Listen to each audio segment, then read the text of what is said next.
Alrighty.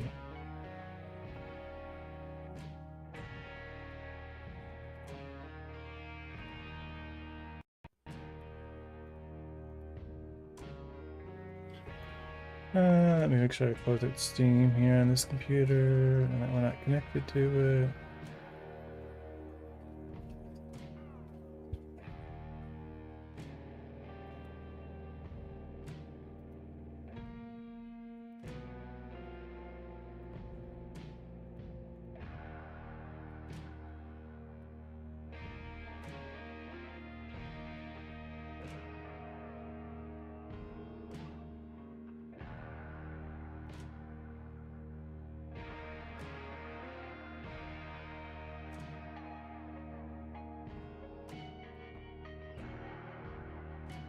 Alright, back at it again.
Alright, hydrogen is working, hydrogen gas is working.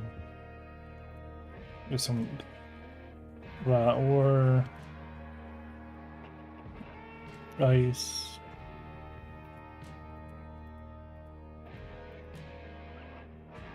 And everything is being converted, and it's working. And we have all of the individual ships and each of their inventories. Hey, Etrium. Playing around with Godot's tree system. Well, it's like 2 a.m. It's about to go to bed. I was trying to make some debugging stuff here for this economic model. Hey, Squink. I ran into a wall on that, and it was like, I just sent an email and was like, nope, I'm done. I want to share some wisdom. Don't build a generic, fully modular. The rollback engine is, yeah, I probably won't. I think there's a certain point. I remember I was in the Godot Discord earlier today, and someone was making, no, it was yesterday, after work yesterday. And someone was making an ability system where every little thing was based upon like a base ability, and it was so, I don't know what the word is, like so unneededly. It was taking inheritance to an unhealthy level of like, you know, I mean, and yeah, like there's a certain point where like, man, I could just make these abilities just be unique. Like I have a single abilities. This is from unhealthy.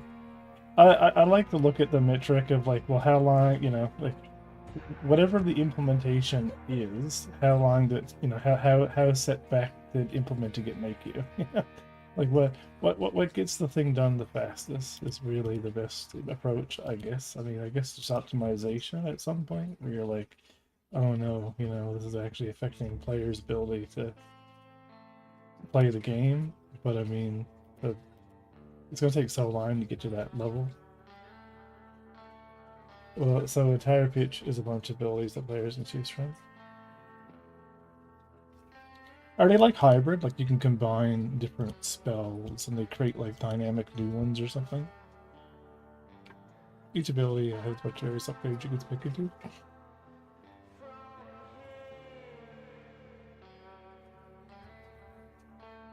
I wonder why they're all. Oh, yeah, because they're looking for a new target, and because there isn't one that's dying fast enough, they're just going.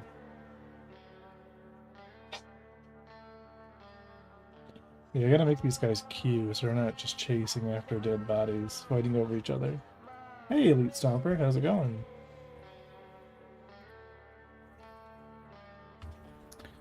Welcome to Economics with Captain Revere, where we kind of build up an economy system. Yeah, like most of the issues now with all of this really all lies in this spreadsheet. This is the economic back end of the game that I'm working on. You've probably seen Unforgiven face before. So what I'm trying to do here is actually define all of the economy, all of the economic, processes, and all of the dependencies, and like what gets turned into what, like what are the dependencies of a station, and set those up as contracts. So that's the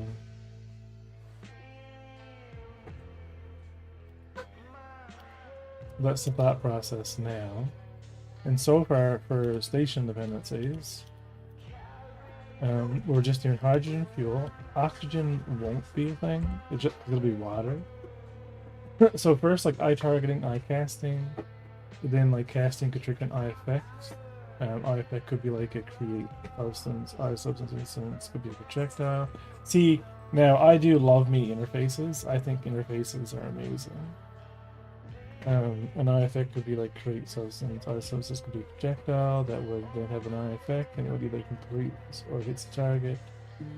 And then the second effect would be like on hit effect, and it gets a. This is incredibly amazing with single player. Yeah, I don't think that's a bad design at all. However, multiplayer opens everything up. Yeah, the last time I joined, you were experimenting with C# in Godot for. Oh, brother. I was just experimenting with C# in Godot for. Oh, that's been a minute. Yeah, so getting this to work with Multiplayer is pretty problematic. A lot of that, like, and I don't know, see, like, that's like when when we're looking at this in Godot, I have to think that like every single thing that's being serialized over the network can only be a variant, so there's very like, very, you don't have a lot of serializable data structs at your disposal when it comes to like synchronizing things. So how all these abilities and stuff work, I don't know. Like you'd have to. I do like some type of CNC system where you have it all kind of single player, and you have some form of messaging queue of what effects are actually being transmitted and what the status of that effect is, and you kind of on each client you translate that into the creation of the effect, or the creation of the the complexity. You have some type of simplistic bridge between like how this data is being replicated, and then like depending on whatever that message or queue or thing struct is, then you build it back like on each client, or you kind of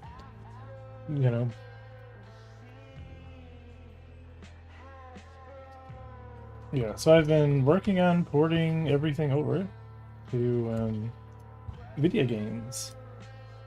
This is the ship now, Stomper in Godot, and working. We gotta do some art streams, boys and ladies and gents, and actually I'm like so.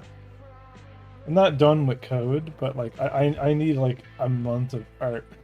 Like I need like I just all I see is data all day, just from time I wake up to the time I go to bed. It's just data, data, data, data. I'm like going crazy. I'm just the data that I work with, and I work with like stupidly large sets of financial data. Just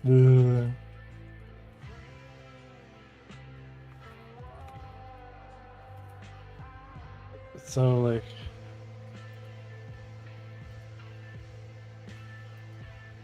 so a lot of these systems. There's a popular Godot YouTube channel that pronounces it Godot. It makes me cringe so hard. You can call it whatever you want, you know, but I just call it Godot because I don't know. That makes sense to me. What's a Godot? What's a Godot? You know, or you know, I kind of get that it's a robot, or you know, but I'm just calling it Godot.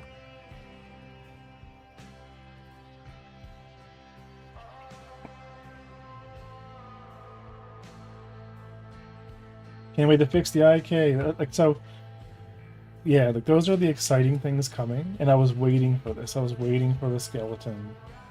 This like a technically superior version of Star Citizen. The intention is for it to be a simplified, watered down version of Star Citizen that focuses on the economic model and actually building systems that work. And I'm not trying to be like disrespectful to Star Citizen, but you know, maybe instead of 150 ships, we just make like, you know, 7. And instead of you know, having I'm just gonna buy it. We're gonna play decorate here, you know, and instead of like focusing on, you know, like multiples of things, we kind of stick to modularity. You know, modular design for everything, modular stations, modular like everything, and that takes away some of the artistic creativity. But you know, like I'm building an economic space game. You know what I mean? I care about, you know, the chaos of things, and you know, like I'm not too worried about the you know, the gunplay and stuff. I do want to be fun, you know, at some point. Oh, please be disrespectful. I've sunk more money in the past. Yeah. So if you don't know me, Chuck, or my own background, I made a trading app for Star Citizen called Galog, like Galog.co. And I get so tired of just their economic model, like Quanta, not being done, that I'm like, I'm just gonna make my own Quanta, you know, with blackjack and hookers. And then that turned into a meme. And then that meme turned into, we'll make it like Galactic Logistics the game. And then that just turned into Unforgiven Space. And we're like, you know what, let's just make it. Let's just make our own little version of Star Citizen that has all these systems working. You know what I mean? And, you know, fuck it. You know, like, you know, you know, it's, it'll either get funded or it won't get funded, or it will either work or it won't work, or, you know, but a lot of the stuff, like I have the zone system fully working, multiplayer works in its basic form. Like we can play, you know, we can literally play multiplayer, go around, like do trading, like the systems are coming online for a lot of this stuff, right? So, you know, you can bring your ship in, customize it. A lot of tests, a lot of prototypey everything right now, you know. But like I have the idea, like how I want everything to be, how I want the hologram system to work, how ship combat will work, how the simulation will work. I believe that MMOs will be a lot better at auction houses. This is meant to be simple, like the same way X4 is simple. It's meant to be like, I think there's complexity in the grandeur of things, but they don't have to be extremely complex systems. Like the economics requirements of a station don't need to be too crazy. Like as long as there's enough commodities to move, you know, to buy and sell, and enough to do, right? If there's enough, you know, cargo missions, you know, enough when it comes to like the content that you can do, and the reputation system, you know, and not having it too grindy. If you can just create a couple of 100 hours of gameplay just through the the process of the player becoming attached to their ship, and like upgrading their ship and evolving it and trying out different builds and trying out different mechanics, you know, it doesn't have to be like the best asteroid mining system. It just has to be a fun, simple asteroid mining system.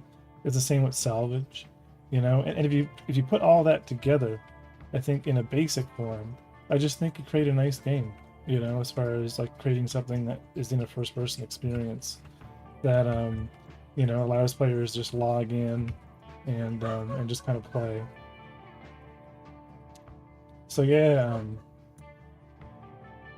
this is Unforgiven Space, and currently, I just want to show Stomper, but the other project of this is pure gray box. It's you know, I kind of keep two builds. One has the code base of the other, but one does not have any art assets. So this is like my main my main kind of branch, right? The code that is kind of pulled into Unforgiven Space is just Unforgiven Systems, and this is meant to be a lot more simplified, where I can iron out things very quickly. So Chook, or Chalk, I'm going to use you as an example here. So I'm just going to host. We have 100 NPCs here as example, and they're just going to go to nearest waypoints. And we're going to connect here as Chalk. And I see that they're green, so they're going to be green. And they're going to join. And you're going to see that, you know, like there is, just ignore the little bit of latency there. That's just things catching up. Right, so there's Chalk. Chalk's in the game, right? He can sneak around. Everything is synced. All of the IK is synced. Right, guns are all synced. Even the you know, the tablet that we use to interact with the game. Right, this is like Moby Glass. So so let's as a demo here. Right, let's take Chalk here and come over here. And Chalk's going to spawn in Chalk's ship. Right, so there's Chalk's ship. And, you know, you can see, like, you know, he has authority over that ship. He can bump it. Obviously, the weight, everything is one unit of weight on the rigid body side. Yeah, it's meant to be more, Chalk, the idea of the game is to be more like Cowboy Bebop than Star Citizen. We're not military. We're like bikers in space. We're like underpaid Amazon delivery drivers. The lore is that it's late 70s, early 80s, and pretty much corporations have kind of won the space race, and for the most part, everything is completely exploited. So, you know, there we go. Let me, I can come over here on the server player. You can see everything is fully synchronized. All the ship systems are synchronized. I can take off, leave the gravity volume, and, you know, here's my ship. So I'm here in the game, you know. So let's spawn in my other ship, Summer of Love and Space. You know, and we're just going to go down on a planet, right? We're just going to go down on a planet. So this is the custom 64-bit version of Godot, where we're using doubles for everything. And, you know, things are all kind of working. It just needs to work, you know what I mean? Like the art and all that stuff, right? I'll get the art in. You won't worry about the art. You know, we just want things to work. So let's go down on a planet together. So we have war. You can make make many. Let's let me just get landed here, and I'll just stop this little demonstration things. Oh God.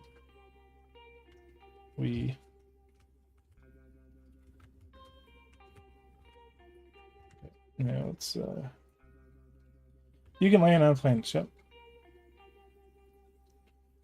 And they'll be full size. I can stream in planets. You know, we're not going to be doing any proc gen, any crazy proc gen. I'm going to be focusing on landing zones. It's going to be like Freelancers. Think 2012 Star Citizen, right? We're just going to focus on building really good landing locations, and we're just going to stick to the basics. We're not going to do anything, you know what I mean, outside of the ordinary here, because the art budget doesn't exist, right? So there's my player. I'm just gonna go visit the player here. The gravity is kind of wonky right now inside the ship. Kind of freaks out, but you know, doesn't matter, right? The point being is there's a playground here where we can buy cargo, we can use our tractor beam, we can take off all of our components, we can upgrade the ship. Everything in the ship is fully modular, and just play the game together. That's the kind of the gist.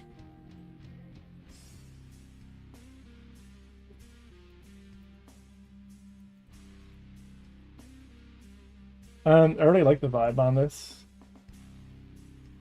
Yep. So can I make a small suggestion? I like others get. Oh yeah, I like others get motion sick watching FPS games. And my idea that people making games, if they add a third-person camera to the player, it makes it so these people do not get sick. Um, yeah, and I think it's fine in this type of game too. Like if it's really if it becomes more competitive in the sense of like Sea of Thieves, I can understand the limitation. Like you don't want to have the free cam. You don't want someone like peeking with a free cam. You know what I mean? Or an over the shoulder cam. There would have to be like a like a trade off of sorts for the third person. I'm not saying that third person's not a bad option though, because it is cool, especially if you're using the same animation set for first person and third person. Then there's no real reason to not use the option of a third person camera.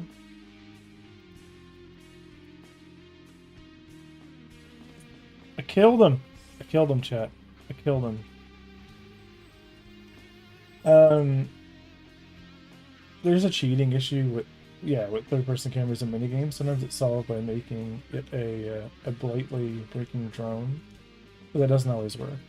Yeah, I understand that, but literally a few seconds I was watching. Oh. Yeah, and some of this too. Like I do have a stabilized eye movement, but there is like a little bit of gravity shift here on left and right. That's actually a bug. It's not. It's the player is being corrected by the gravity. But they really don't need to be.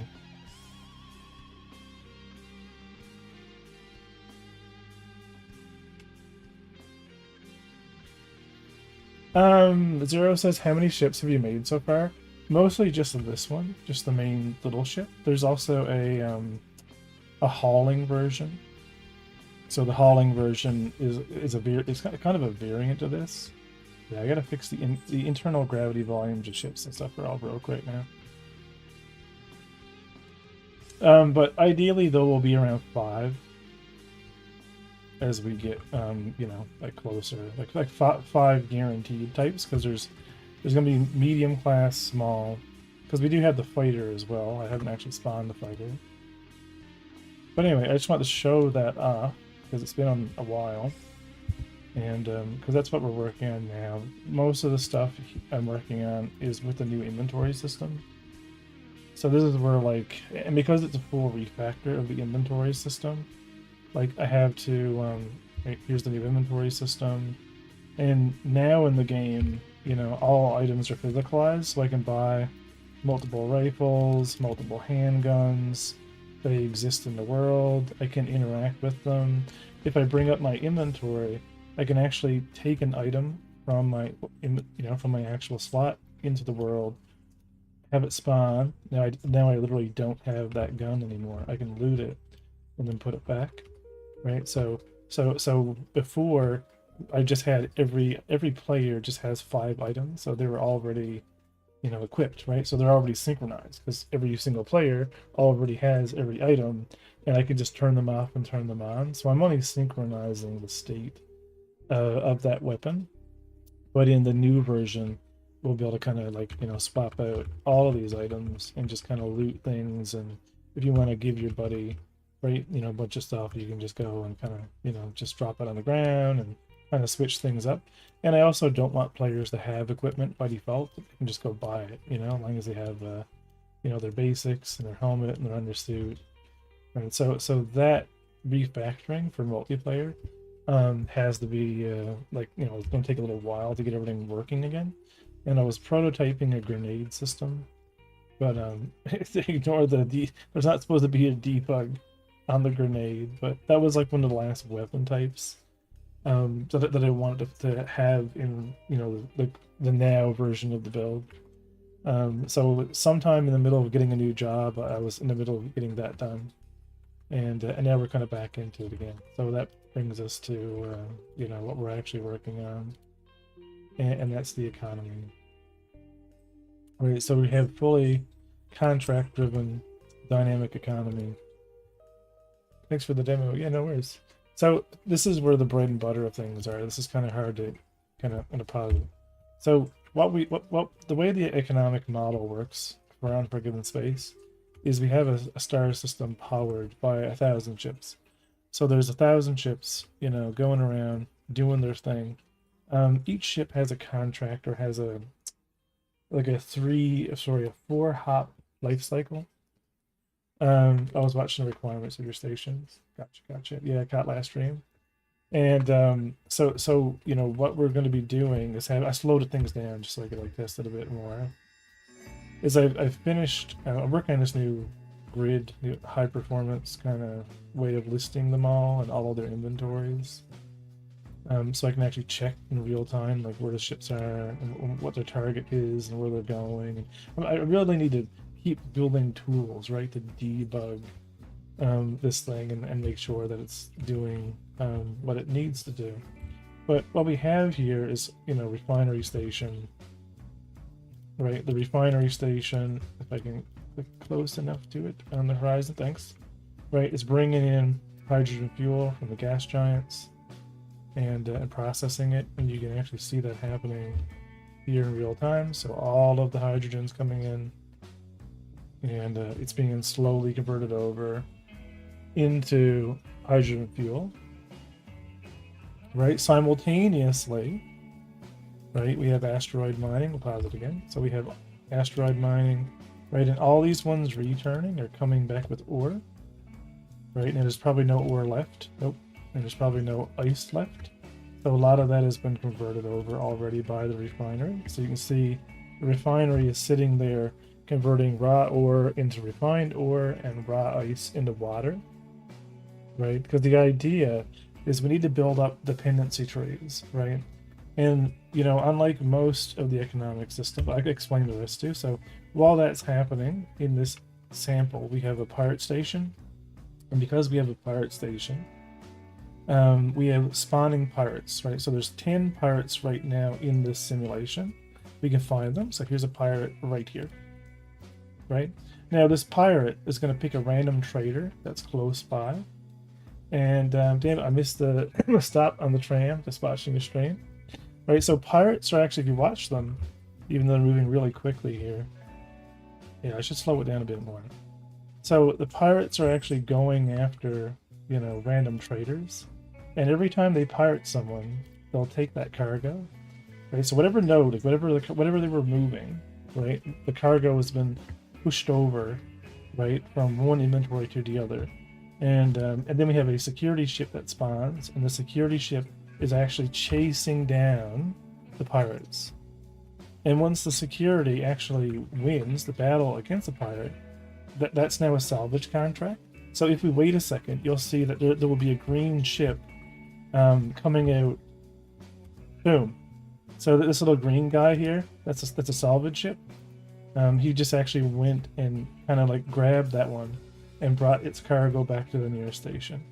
So the system always has 1,000 NPCs, but what those 1,000 NPCs are random based upon what the needs of the economy are. So when it starts off, everyone's a trader, but because there's asteroids, there's a random chance they spawn in as an asteroid mining ship. And because they are an asteroid mining ship, they'll accept whatever the nearest contract is to go and do, as an asteroid mining ship.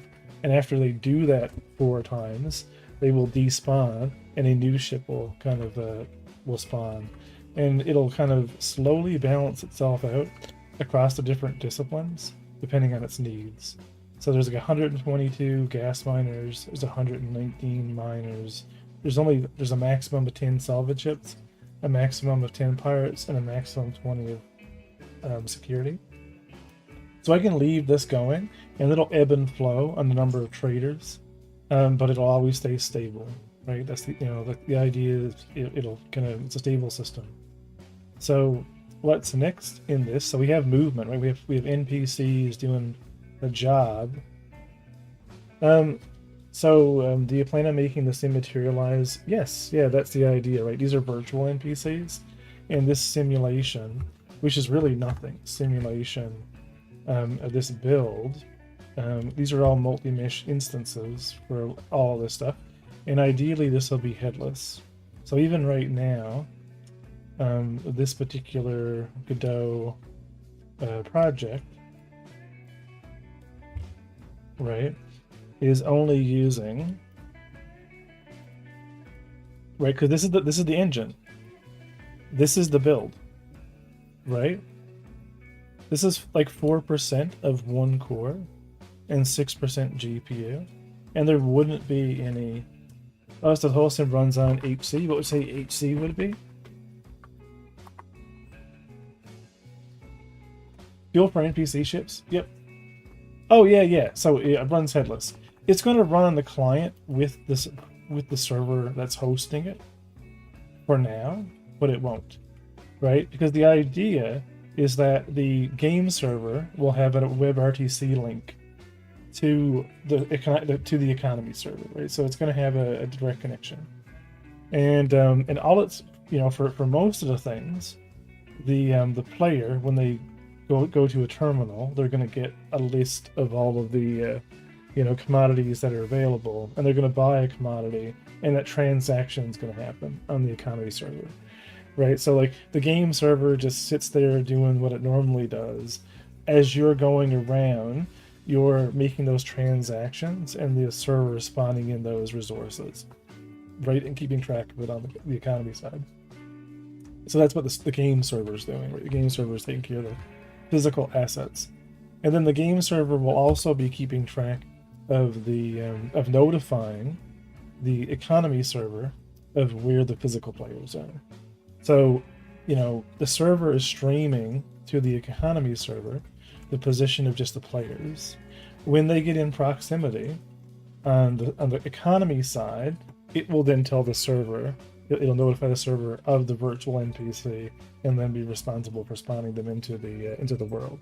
And the thing is, the second that trade-off occurs, the virtual NPC is paused, like it's not doing anything, and the game server just simulates it, as it would on behalf of that, virtual NPC. You PvP it, you do whatever. Once the NPC dies, or is no longer, a threat, or you've jumped away, or whatever, whenever the game server despawns it, it'll unpause that NPC or destroy that NPC on the simulation. Right, so as you're moving around, you will come across these NPCs because they're being driven. What the game server ends up creating, for you to see in the world, is dependent upon these, like this system.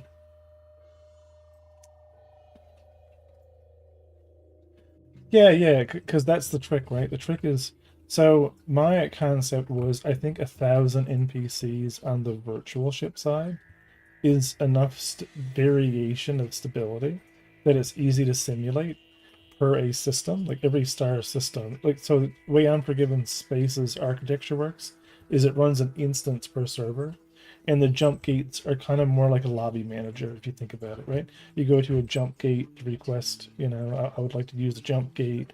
It connects to the back end lobby, like the main server manager, and says, hey, is there another instance running for like Terra as an example, right?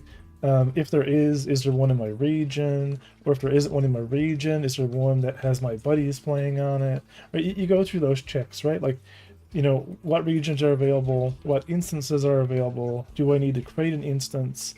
Or, choosing, if you do have friends online, right? Like filtering out, those instances by those properties. And ultimately, it's just going to like spin one up. But that's great because you're waiting for the jump gate to power up anyway. Like you're putting in a request for the jump gate, right? So there's time, in the minutes, right, for the instance of, spin up, and then and then there's just a full like handover, right? Because you already have a token from logging in, so the server already has like a token that represents your session, and you already have one from being logged in anyway. So, as soon as that's, server's up, you can make that direct, connection to the new server, and, what I mean, you can be kind of moved over. And regardless to the jump gates, I like that concept because it simulates clearance requests. Yeah, it's about using gameplay, to go get around the problems, right? To oh, well, this is going to take a while, and we need to present a loading screen. Well, we're going to be going through quantum anyway. You know what I mean? Like once, like putting in the request and turning on the jump gate can all happen almost immediately, and then you can enter the jump gate, and then you're kind of going through the warp tunnel for a little bit, and that time is really the time it takes for you to connect and load into the new system. And the idea, I think, I don't want to like I don't think jump gate should ever be a gameplay mechanic. Like they can take longer if it takes a longer to load in a new world, but they're meant to be like an instantaneous thing, Like I think traversal time should be in the system and not like some magical space between systems themselves. I think that's like a poor concept. So like those are like, but like all of that makes sense from the scope of Unforgiven space, because otherwise it gets way too complicated, and we don't need to have multiple people jump in. Like, you would, the way I would do it. I'm gonna pause. The music's a bit loud. Let's turn it down.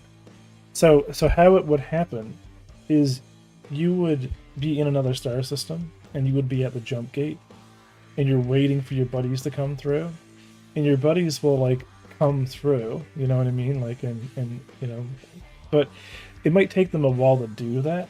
So when they finally load in, I'm going to lock their position of where they load into, you know what I mean? Like where they're going to be, until they kind of get fully spawned in. And then even though they're technically they've jumped through and they are exactly where they would be on the other side, it'll wait until the load is complete, and it'll show on the other clients like the warp and them coming through the warp. So they'll kind of come in at a predetermined point in the jump gate and slow down and finally be where they would be. But in reality, a couple of players could have spawned in much quicker. You know what I mean? But it's all, it doesn't ruin the illusion, right? We're just waiting for everything to kind of be loaded onto the new system, and when it does, then you get the animation of coming through the jump gate, and it should all be synchronized, right? And then, like once you're through the gate, you gain control again, as you should be synchronized. Like the server should have spawned you in on all the other clients that are around you, and then you go off and keep trucking, right? Like your inventory and everything that's inside the, your ship, will replicate.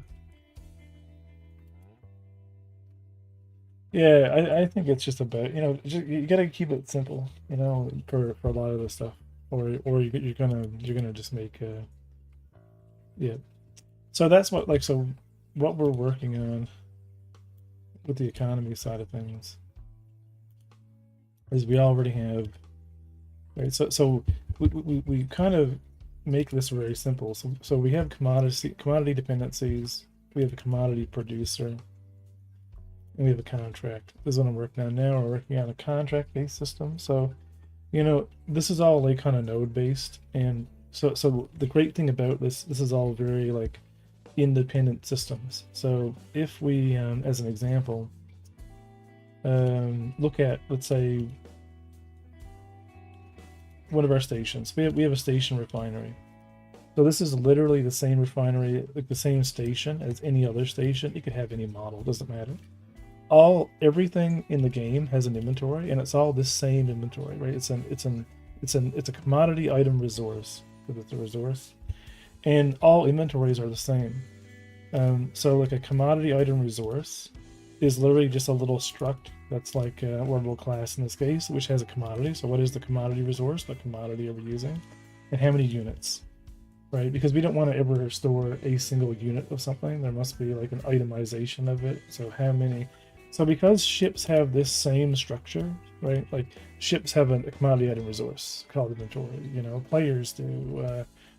Stations do. The refinery does. we can use the same inventory for everything when we're dealing with, moving stuff around. So the commodity inventory, right, has that array of commodity item resources, and has the ability to add and remove commodities from it, or to get a commodity from it, by a commodity resource reference. And it's a very simple system. Like anything that happens to have a commodity inventory, I can add and remove things to it and compare against it. And now, all you have to do then, like a gas volume, as an example, right, happens to have that same inventory, even though it's a gas volume, right? It's got to be producing something for the gameplay mechanic to be a thing. So it does, right? It has it has an inventory, and we're putting in whatever the basis we have here. Hey, good to see you on and what you're working on, but I had to get back to my training. Oh, have a good one, Popper. Right, so we have like an inventory now, and the inventory represents different things, right, depending on if something is a consumer or a producer. So what's cool, like, though, because I've separated everything, all I have to do is add a producer to anything. Like, I could create something that's, I don't know, a factory, as an example. And a factory, it doesn't need to be its own type. It can be a factory class, but it can be literally just a factory game object.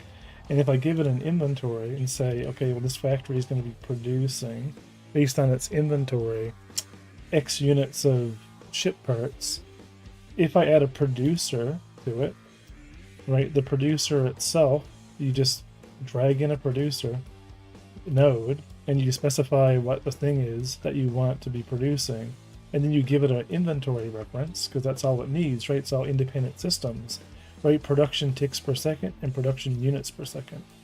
Then just having a producer, when the producer wakes up, it finds its station, or it doesn't even need the station because it assumes that we've made an inventory reference in this case, and it just, on product tick, it just adds to the inventory.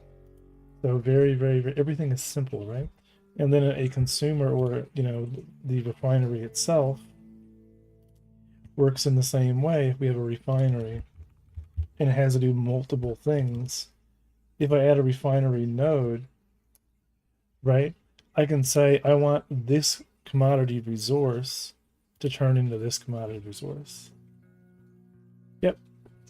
Right? So the refinery just works with that existing inventory, right? And then looks up a type. And what's great is it's all done by a type, right? I can just say, like, okay, well, we're just looking for, we don't need to know what type of refinery it is. We could literally just create a new refinery, add it to a node, and it could be anything. Now, ideally, I'll extend this, and it'll be a collection to a collection. So it'll be these set of commodities. And because it's a commodity resource, or it'll be like a commodity item, the units in this case would be the dependency units, right? So all of this just determines what you see when you go up to a trade terminal in the list of things you can buy, right? The output commodity, right? Which the player just goes and buys, and it just spawns in, and then, it's, good to go. And it's the same thing with what is being bought, right? What is being bought depends on, like, well, this system is going to be buying this many units of this. I'm going to just load up the other project so you can see these things. I don't know how much I'm going to get done or at all tonight, but I just wanted to get on here and start thinking more about the the spreadsheet. But this is ultimately the the game is in all of the choices, So, oh, absolutely. Anybody can help. You're welcome to jump in the Discord. I don't know if I have the Discord link on the YouTube side. You had to scroll down and check. I think I post it automatically. So here in FPS testing, I don't know if I have, let me go to cargo testing. Cargo testing. So here's the cargo system, the original cargo system. Here's the old cargo testing. It might be this one. I'll just kind of.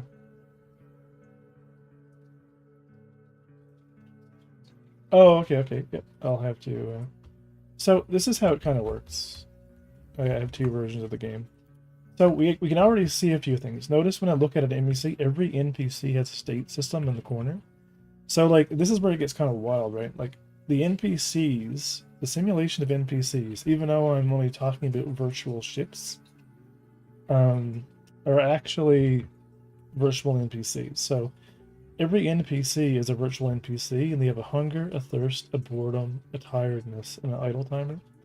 And their job is the same as the ship NPC, right? To do four things: to go somewhere, buy cargo, sell it.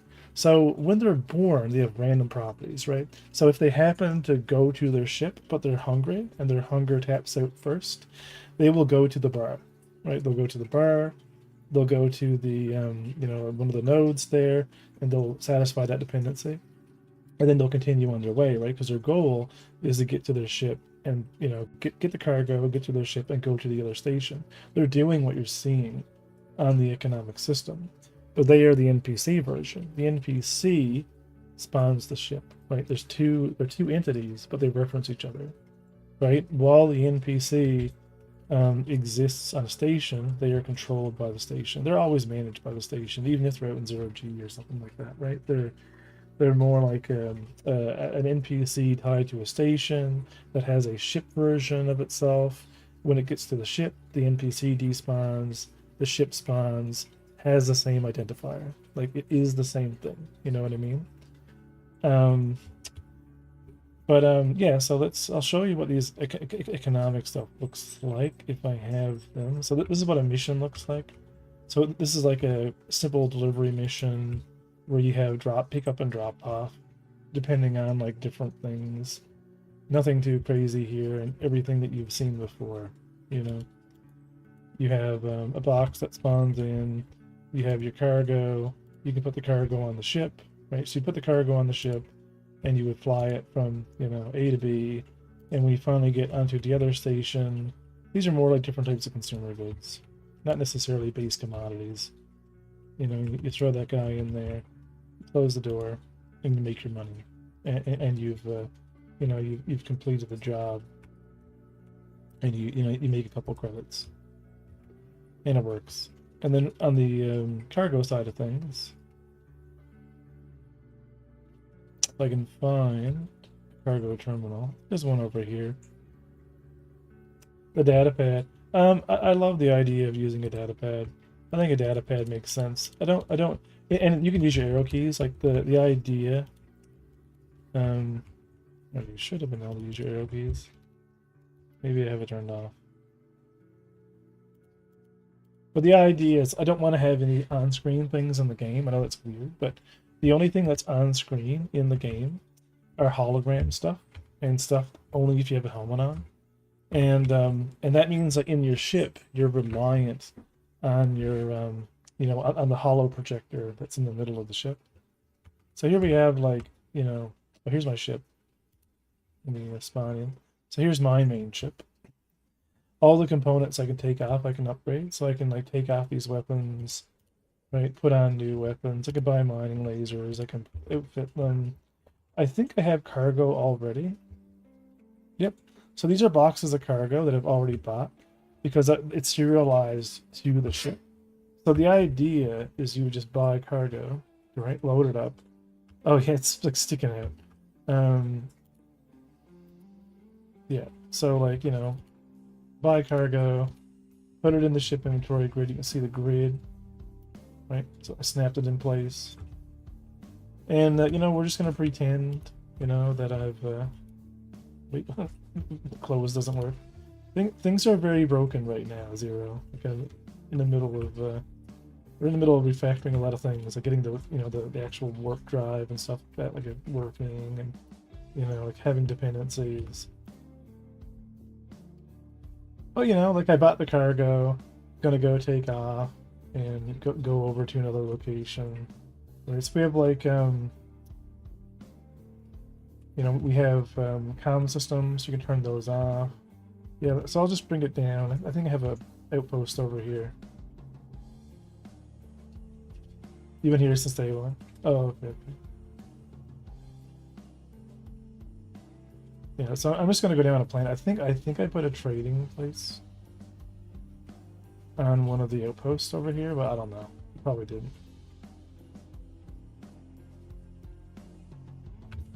And then we won't land in the big hangar. Actually, let me just, yeah, I'll just land over here.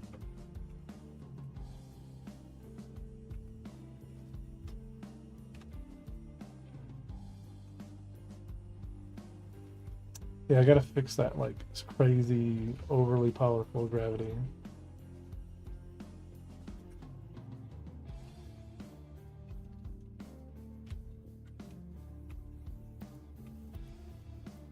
Right, but like, that's the idea, you know what I mean? Like, just go buy cargo and bring it.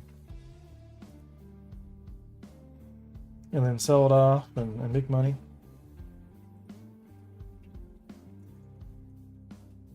Look, the GI is so messed up here on this planet.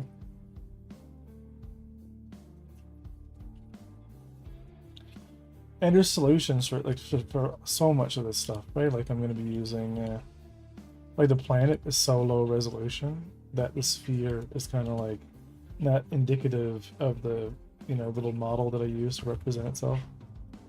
And for a lot of lighting, we're going to be using a lot of bake lighting inside prefabs. So we're still going to have, oh, night's here.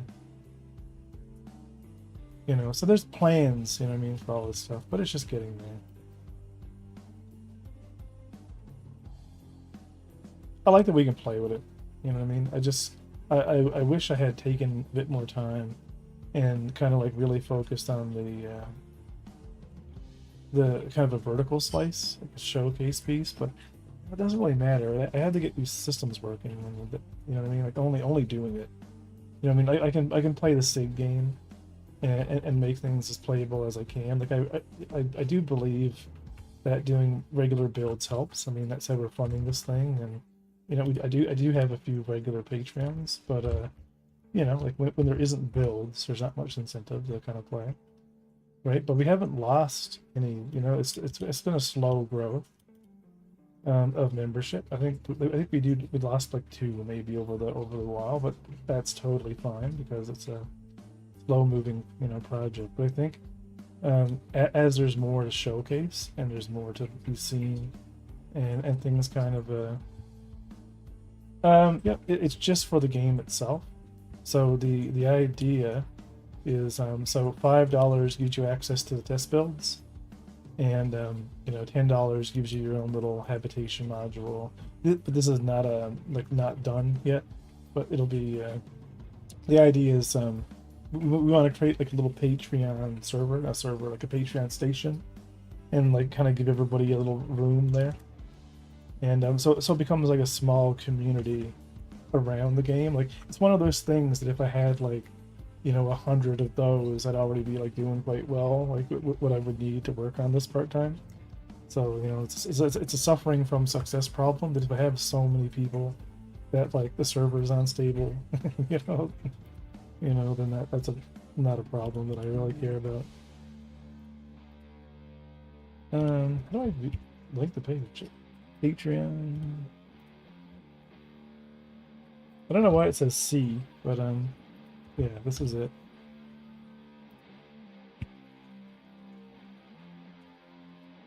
Awesome. Right, so that's that's this, and you can go back and look at all the builds. On try to find the Discord server as well. But like there's a lot of cool stuff. Like oh yeah, let me yeah, the let me see if I still have it here. I'm interested in the rating. Check out this if it still works.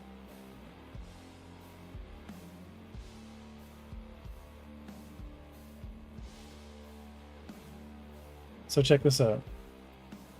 I've been watching all your streams since you started the project, but I want to read up on the bread and butter. Oh, cool. Okay, so you've seen a lot of this stuff. This is my multi-mesh asteroid system, and I can spawn hundreds of thousands of these. We can make it so dark that I want to make a really cool, like, I really want to make some cool shit, man. Like, I really believe that I can. And, it's just, you know what I mean? Like, no resources. Dude, I can go to 4 million. Look at this. Keep in mind, I still have the project running, right? I still have everything else running in the background. There's 2 million roids right now at 160 FPS. Because they're the same instance, right? They're just rotated and they're like scaled, and you know what I mean? Like nobody, you know, you start looking at them all, you know, like you start, you know, this gets a bit kind of crazy, you know. Yeah, I already have a mining system. Kind of, you see the clusters of them are despawning as I get further and further away. Yep, I have a fracturing system. It's just like SIGs, really. I'm just going to use pre-fractured.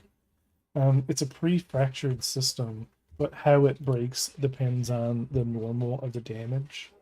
So,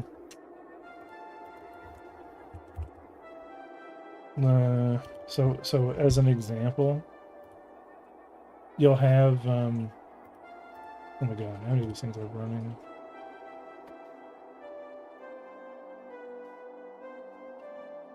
So you have like visual asteroids, and the visual asteroids aren't real asteroids, but they do have collision, and that collision is represented as a distance value in like an octree. Like you know, there's a certain point that if you just hit a physical asteroid, that you're gonna take damage. So you know, having a distance calculation, which is all like a sphere shape is a much better way of handling it. You know, so you don't, you know, and then like on the server, I can be just using the same calculation of whatever noise is generating the asteroid. I can use that noise to sample which asteroid vectors are around me and whether or not I can hit them, you know, so I don't need to have colliders and all these things. That's what I'm kind of doing with the economy system. Like if I had physics and all those things in the economy system, that'd be crazy, but you notice I can select them. So the idea is that depending on where I hit the asteroid, when they break, right? There's only ever 16 and 32 chunks on an asteroid when they fracture, but where they fracture, right? So the idea would be like the clusters would stay together, right? But would only like let go like half. So it would kind of like, you know, they would randomly pick, you know, I think I have an example here, but just visualize a plane being put through it, and everything on the top side of the plane, wherever the middle of those fractures are, those stay together. And on the bottom side of the plane, so the plane could be like this angle as an example, right? And then whichever one's the origin of those, you know, pre-fractured chunks, you know, whatever is on the bottom side of that, they stay together. And then as you keep kind of, you know, cutting into them and kind of fracturing them apart, they'll just break apart more until they're down into the final amount. So that way the parent asteroid, you know, has a bunch of synchronized values. But I don't need to worry about synchronizing each piece of the asteroid, just the state of the asteroid. There'll always be like those 16 pieces, but they'll either be hidden or destroyed. Like they're destroyed behind them if they're so then the ship just uses the mining tool, and then once they're physicalized, you know, they're like everything else. They're just physical things, and right, big old chunks, and they're affected by gravity. And you just put them in the ship. Right, so you know they won't have much value until you kind of break them down, and very much using the same type hopper system.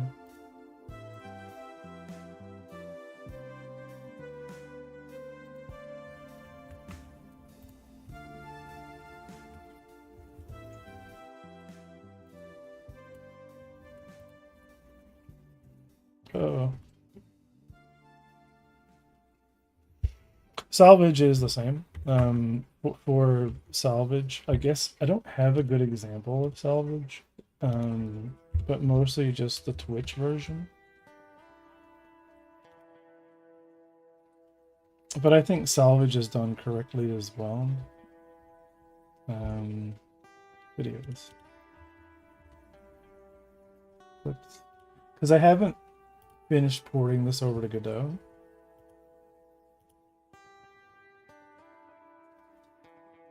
But it does work. Hacking is going to be fun too. I think hacking is going to be really great.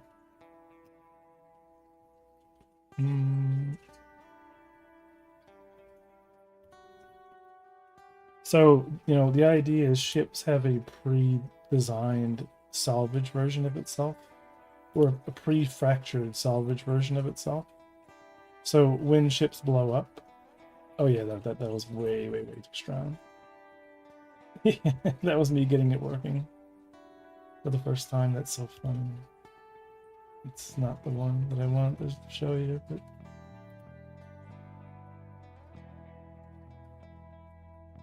oh man, I love the flight system.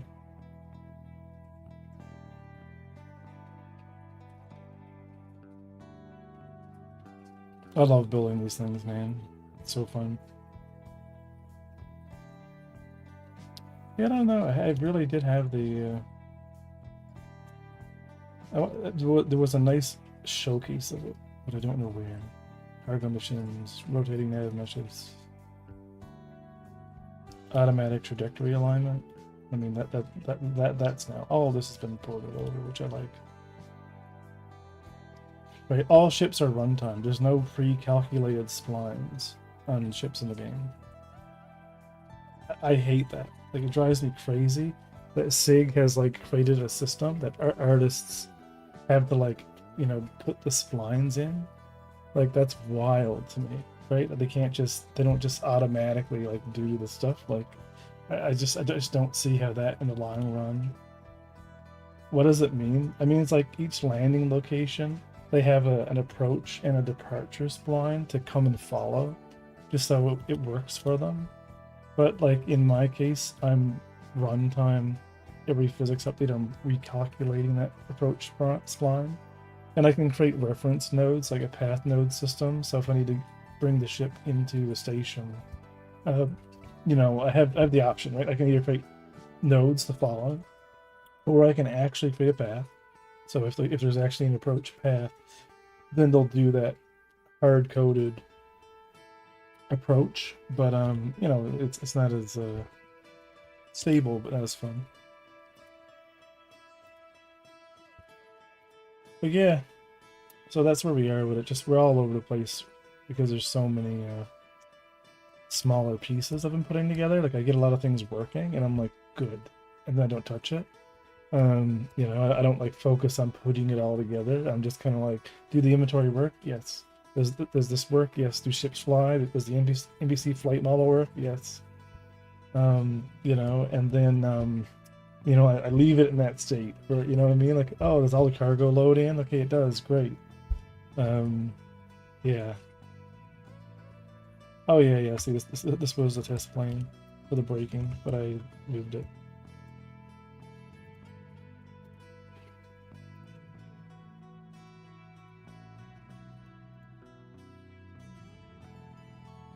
And now we can focus on sounds. Oh no. We need to art, man. And Zero, did you find the Discord for Monolithic? I'll find it for you if you don't have it. Like, I'm still in space. Like, I still have all these other projects. Oh, okay. And this whole time, economy simulation running.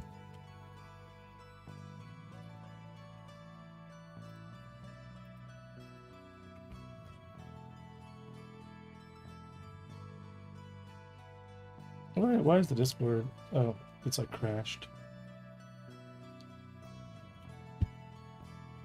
Make sure to link your account. Invite people. Copy the link. And I'll put this on both. Hidden, please use. I don't want to hide it. Do I have to? Oh. See if this works.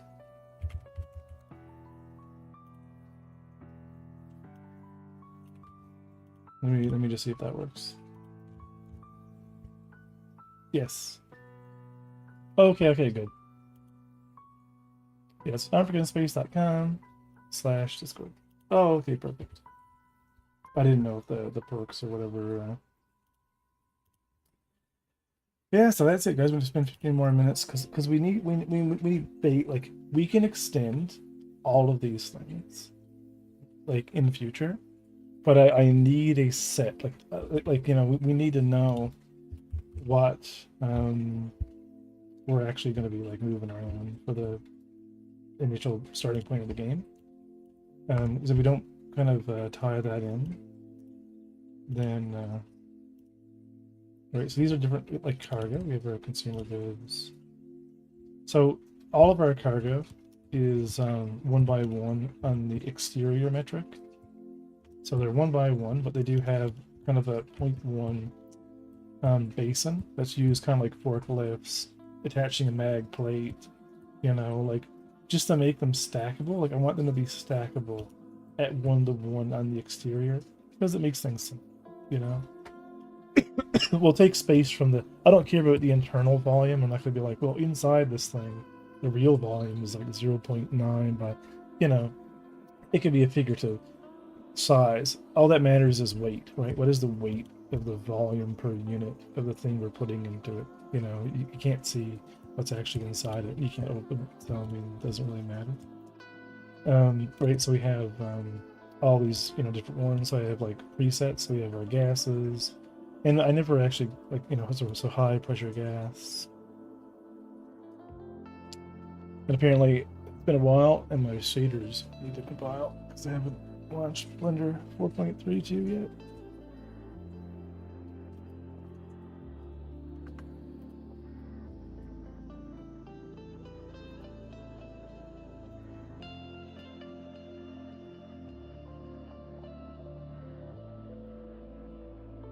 There we go.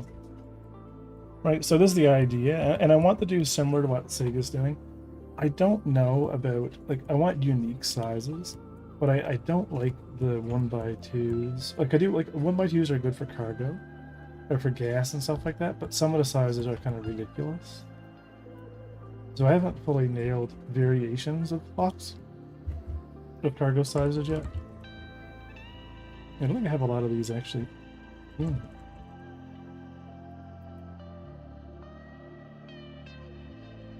Why not just duplicate it? Or yeah, that's what I think. That's what I think is going to happen.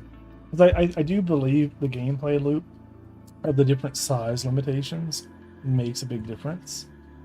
But I think like it can get kind of convoluted with the way that SE's doing it right now. Like there's already so much complexity to it, but now you have to like, oh, does it take a 24 or a 32 and 2/16s? Like I do like going 1, 2, 4, but then there's a certain point where they should be, in the shape of more of a transport truck. But like, so there's probably a maximum height, maximum width before it starts chunking its way on the Z-axis.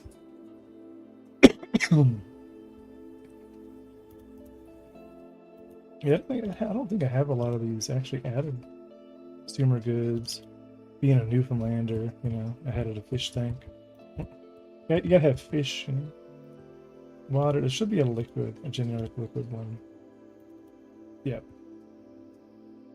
Right, so we have all of our different... Are you making the art in Blender? Use Blender for everything. If you need any Blender advice, or if you want help with Blender, like I'm definitely down to help people learn it. But a lot of stuff's Blender. You can use anything, really. You can use Maya. I use Substance. Substance has been amazing for doing... And you can get Substance really cheap. Like, really cheap.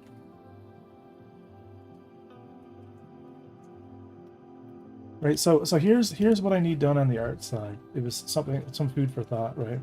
Is we need one of everything, starting, but for a lot of things we need two.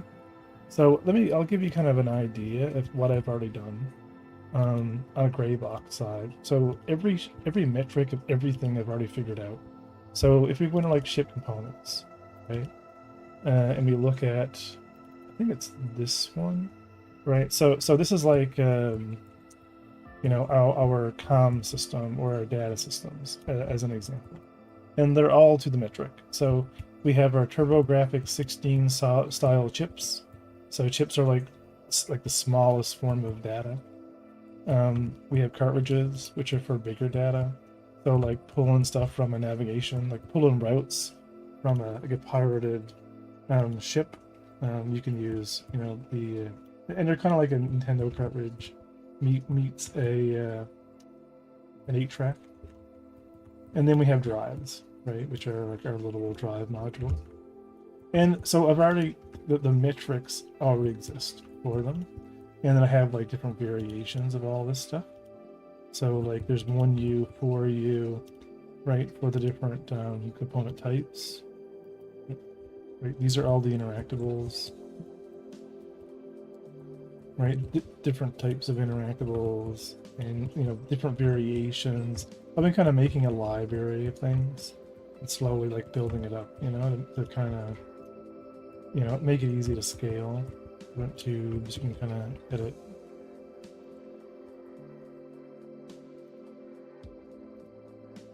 So they want to find, yeah, those are the panels. Let's see.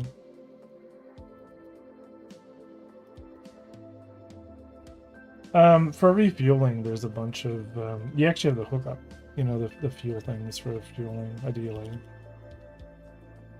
I want to show you, here we go. So underneath the ship, this is actually what the component system looks like, and you can take off all these components. It's meant to model after a space truck, but you have a fuel intake, a real fuel scoop. It's kind of based upon some concepts that I found. So that's why the front of the ship is actually open.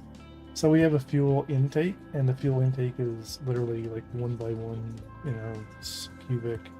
Or sorry, the fuel scoop. We have a fuel intake. So different intakes change the properties of the scoop, of how they're like ingested into the reactor, which is our power plant. So power plant is nuclear. It doesn't really run out of fuel. It's kind of uses I don't know if it's helium-3, but it just uses rods. The idea is like for the engine to be thermally limited, not necessarily on power output. So it'll have a specific output, and it'll do the job of also converting whatever you're scooping into fuel. So you have this. It's kind of like a reactor, you know, whatever you want to call it. It's doing the job of, you know, pretty much processing whatever you're scooping and converting it into hydrogen. And then it is also, you know, generating power, right? So it's your main power output battery. And then everything needs cooling, so you have your 2 coolers. And, you know, if you have a better power plant, you need more cooling. If you need, you know, to supply more cooling, right, you need to upgrade your coolers. But it's all yin and yang, right? Depending on like how you want the ship to function. But right, because you really don't need 2 fuel tanks if you're just kind of like starting. You'll probably only have 1 anyway. And yeah, so then you have hookups for pretty much everything. All the cooling for all the components that are like on the racks above, and all the power output, you know, for all the racks above. And then all of this can be swapped out, you know, with your tractor beam. You can just upgrade everything. But I made everything have certain dimensions. I want to find my comm system, cooler, shield generator. Right, so the idea is like this is like how a shield generator mounts. You have all 6 of your faces, which are your shield direction. So these are kind of like powering these emitters, or they're hooking up to these shield emitters, which are on each, like, you know, like cardinal of the ship, and they require cooling. So they have like a cooling hookup. But I think if the gray box is here, I don't know, I thought I had it.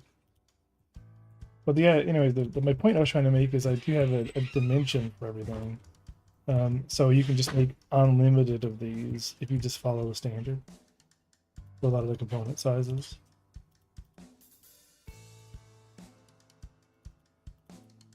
But I don't know where I put my gray box versions, because they'll always have the same like metrics as far as where the connectors go. And then you can make it look whatever you want outside of that.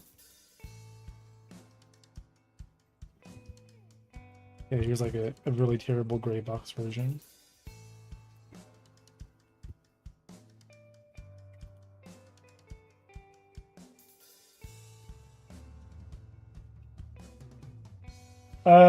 In future, yes, but it'll be limited for now. It's a lot of work to IK stuff to the hand. Like a lot of work. And Godot's IK system needs to get a bit further. But there's nothing stopping you from clicking on it. You know what I mean? Or you know, like it can be a faux pas kind of version of manipulating or holding something. You don't necessarily need to, you know. Yeah. This is why I want to get back into the Blender, right? There was a lot of stuff I was working on before.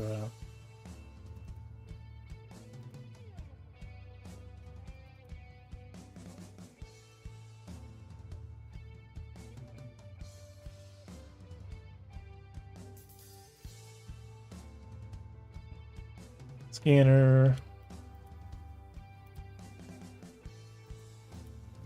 But I do like the idea of, you know, physicalizing or, you know, having it so everything, you know, it has a certain kind of look to it. Or not like a look to it, but, you know, it's all real. Like you start to recognize like a warp drive from a... Yep. But if you, yeah, that's my plan right now, right? Is I want to hire an artist full time, but I need to find, you know, an artist, you know, that can kind of do it.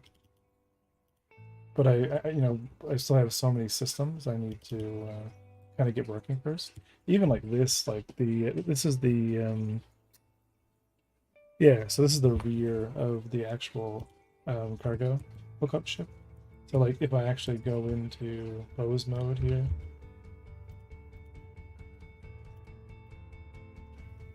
yeah, so like this thing actually like goes into the cargo, and there's actually like two stages. So it comes in here.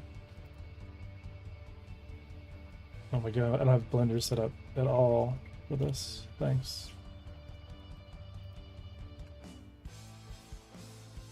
Right, so this goes in, this locks. Hello? Yep, so see how like it goes in, it locks, and you can see all the pistons actually turn, and then it actually secures itself. Right, so there's a little bit of a wiggle to this, but when you you know, like it looks cool, and the player can actually see that it has the pull back before it can like turn, right, and then release itself from the and there's a rear camera in the system, right? So it's my space fifth wheel,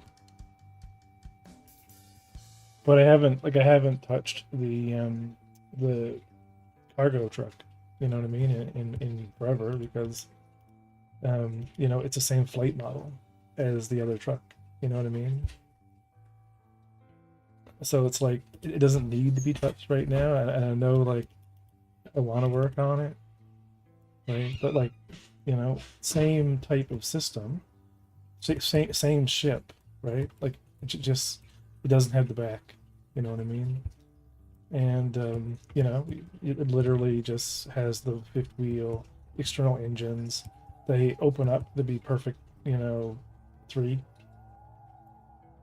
and they're the same engines. Like they'll be the same engines on each side. They kind of have their own maneuvering twisters, but the idea is you literally just hook up to the cargo. What is that? Some oh this. Do I not have the container? Maybe I don't. Right.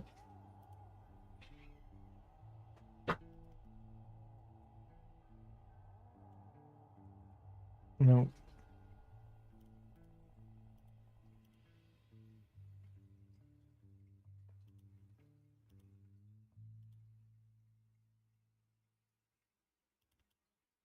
Here's the salvage version of it. And it's like all the different pieces. Where's the yeah, see, like this is like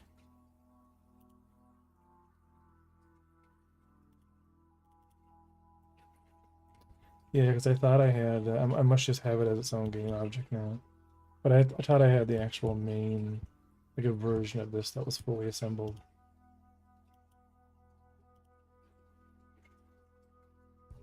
Maybe it's this Unity one.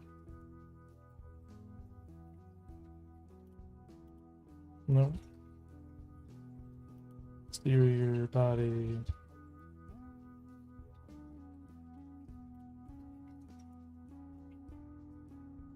Nope. Don't know.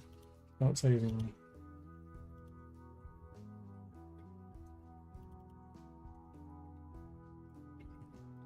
Chip trading 2022.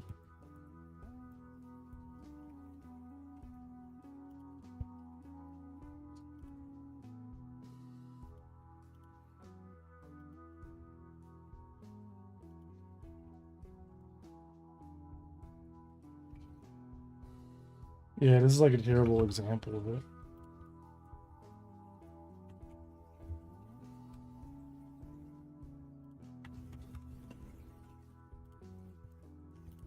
Right, but that's kind of how that goes down. If you played, you know, have you ever watched the episode of Cowboy Bebop called, I think it was Love Machine? No, Heavy Metal Lady.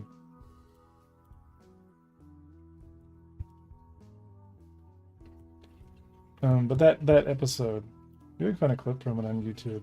It's how I want to do the trucking. Heavy Metal Queen, actually.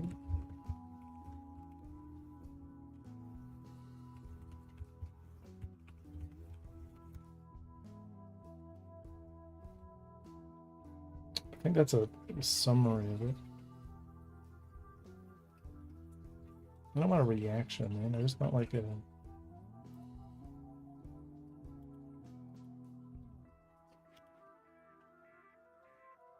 Right, so this episode was fantastic.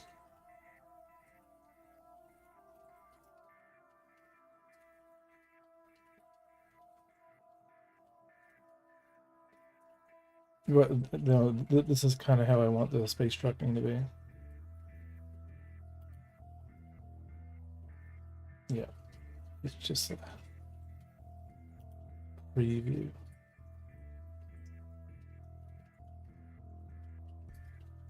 Tunnel scene.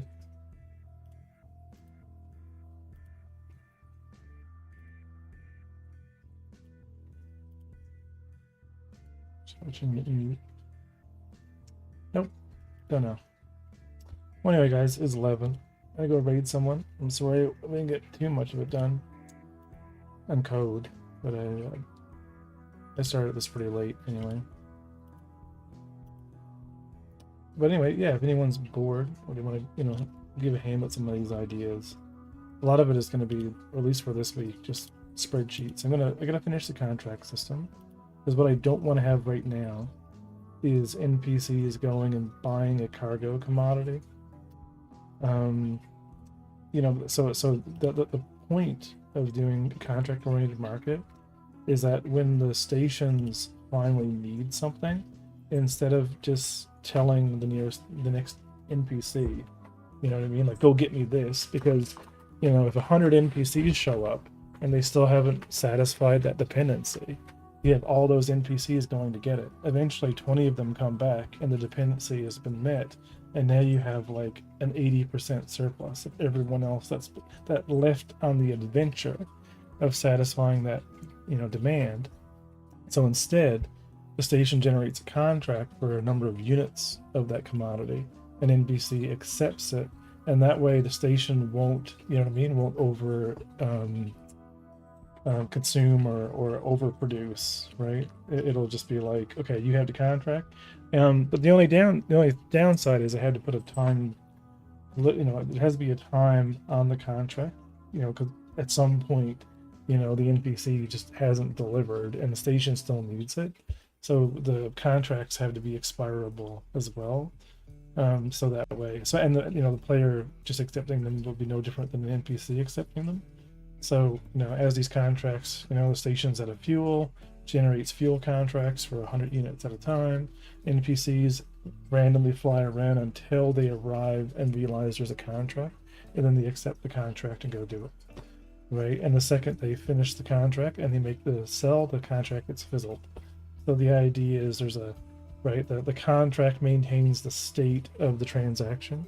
So, we know that NPC is on a contract. He's going to buy X units of this good at this place. Now, we don't need to know in advance where they intend to go when they buy the contract, but they could accept the contract for the order. When they decide where they're going to go, the contract can update, and then we have a single entity that says, oh, I'm buying this good from this place to this place. And then we know what the NPC's, economic plan is. Right? Because it might be the contracts themselves that notify the pirates, right, of what they should be pirating. So when a contract gets created, we can do the checks and balances then. Ooh, a contract's been created and it's for 100 units of this good. The market can be like, we're going to put a pirate on them. And it's not going to just, a pirate will just be born naturally, but they'll already have a predefined target they'll go after, and it'll just see how that situation, pans out for that NPC, and we'll just see how things go. But anyway, let's go find someone to raid, and I'll end it here on the YouTube. So what I wanted to do is 0. I thought about that, and if we start making the cargo limits too big, the system will become unstable, because we could end up in a situation where the NPCs can't pick it up because they don't have enough cargo for it or whatever. So what I'm going to do is do them in chunks. So it'll be let's say you're a player, right? And you can go there and you see there are contracts available, and you can get a contract, wink wink, that's for 100 units.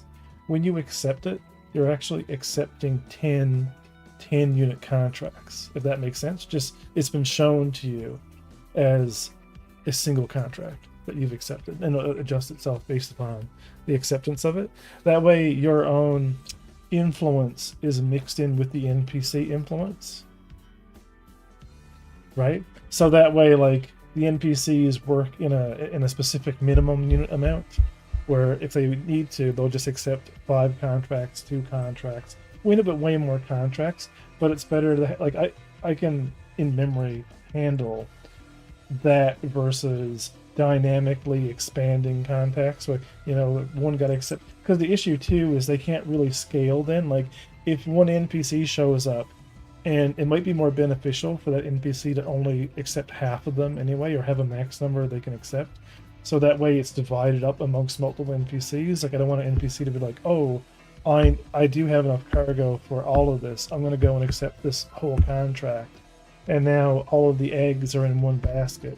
And now the NPC fails. And now the station doesn't have fuel. You know what I mean? So, we can they can go do something. They can always be doing something. And it could be kind of divided up. Right, so that's kind of the idea anyway. I'm going to end it here on YouTube, and I'll be in the Discord for another hour if anyone wants to pop in.